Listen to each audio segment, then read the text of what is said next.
अब इतने और बचे 3,03,000 से ज्यादा। तो आज और सुने विष्णुदेव जी मोदी की गारंटी पूरी कर रहे हैं। अगला वित्तीय वर्ष शुरू होते ही ये 3,03,000 मकान और छत्तीसगढ़ के गरीबों को समर्पित कर दिए जाए। एक भी गरीब नहीं छोड़े जो कच्चे मकान में रहता है। हर गरीब का पक्का मकान होगा, हर गरीब का पक्का मकान होगा। और एक बात और सुन ले, आवास प्लस की सूची से कई नाम रह गए थे। अरे छूट गए कि नहीं छूट गए कई गरीब अभी?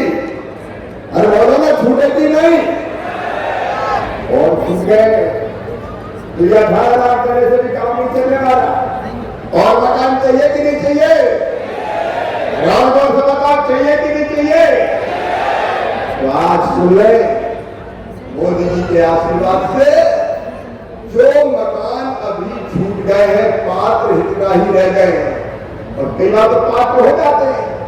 अब एक बाप के 3 बेटा हो गए, तीनों की शादी हो गई, 3 बहुएं आ गई, एक ही मकान में रह सकते हैं क्या? बताओ।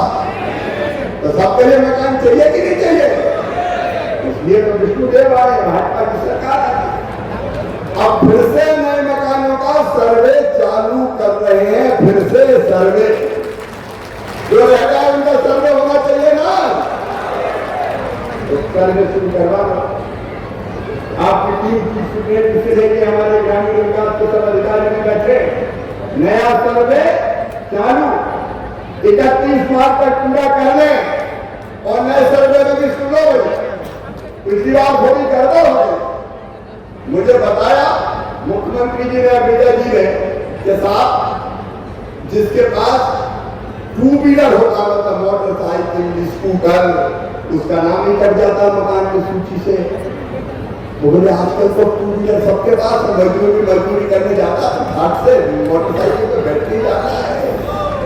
सही बात है कि नहीं? अरे जोर से बोलो ना। तो जहां पाएगा उनके नाम ही कट जाते हैं। और इसलिए अब हमने फैसला किया है कि जिनके पास स्कूटर मोटरसाइकिल होगी, 2 व्हीलर होगा, उनको भी मकान दिया जाएगा, उनको आपात घोषित नहीं किया जाएगा। नंबर 1 और नंबर 2, एक अभियान मोदी जी ने चलाया, लखपति दीदी अभियान। और दीदियों, मैं उसका मंत्री हूं। गाड़ी कहना के बाद हमारी बंधन आ गई। अब बहुत बहुत बधाई। लेकिन लखपति दीदी भी बनाना है। और लखपति दीदी बनाना तो आमदन बढ़ाना पड़ेगा, बढ़ाना पड़ेगा कि नहीं?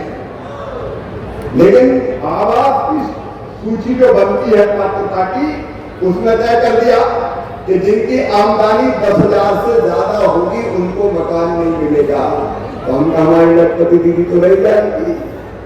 और जब तय कर दिया कि 10,000 रुपया महीना नहीं, 15,000 रुपया महीना भी आमदनी होगी तो भी उसको मकान दिया जाएगा। ठीक है कि नहीं बताओ?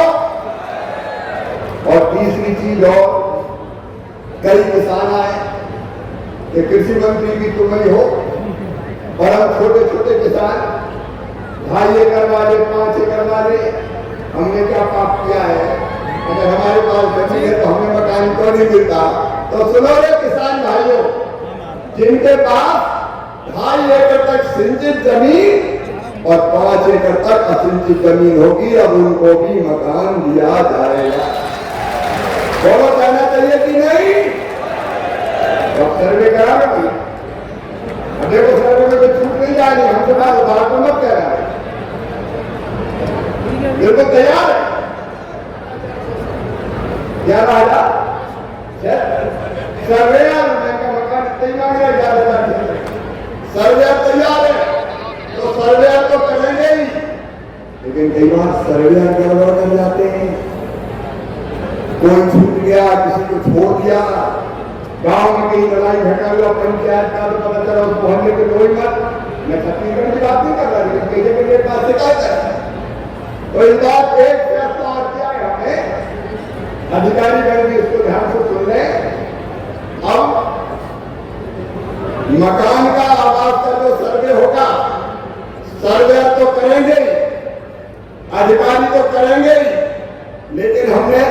ऐप बनाया है, चाहे तो जिनका मकान कच्चा है वो खुद भी सर्वे कर सकते हैं, सेल्फ सर्वे, मतलब खुद ही सर्वे करो। अगर खुद सर्वे करेंगे तो कोई का नाम छूटेगा ही नहीं। और सर्वे कैसे होगा? वो सेल्फ सर्वे, स्व सर्वेक्षण, वो सर्वे ऐसा होगा। उसके लिए आपको जरूरत है आधार नंबर की। हर एक के पास आधार नंबर है? जोर से बोलो, है? तो आपके मोबाइल, आपके पास आधार नंबर है तो आप लॉगिन कर सकेंगे और अपने चेहरे की पहचान के लिए, ऑथेंटिकेशन के लिए उसी मोबाइल से फोटो खींचिए, अपने आप ऐप में डलेगा और फिर ऐप में फॉर्म आएगा। उस फॉर्म में ये कॉलम होंगे कि 15,000 से ज्यादा आमदनी तो नहीं है, पात्रता की सूची की, आप उसको भर दो, सर्वे की सूची में अपने आप नाम जुड़ जाएगा। आपकी टीम एक बार फिजिकली परीक्षण कर लेगी जिसमें कोई ने झूठ तो नहीं लिखा, और वो परीक्षण करके उन नामों को स्वीकार कर लिया जाएगा। समझ गए कि नहीं मेरी बात? अरे समझ गए?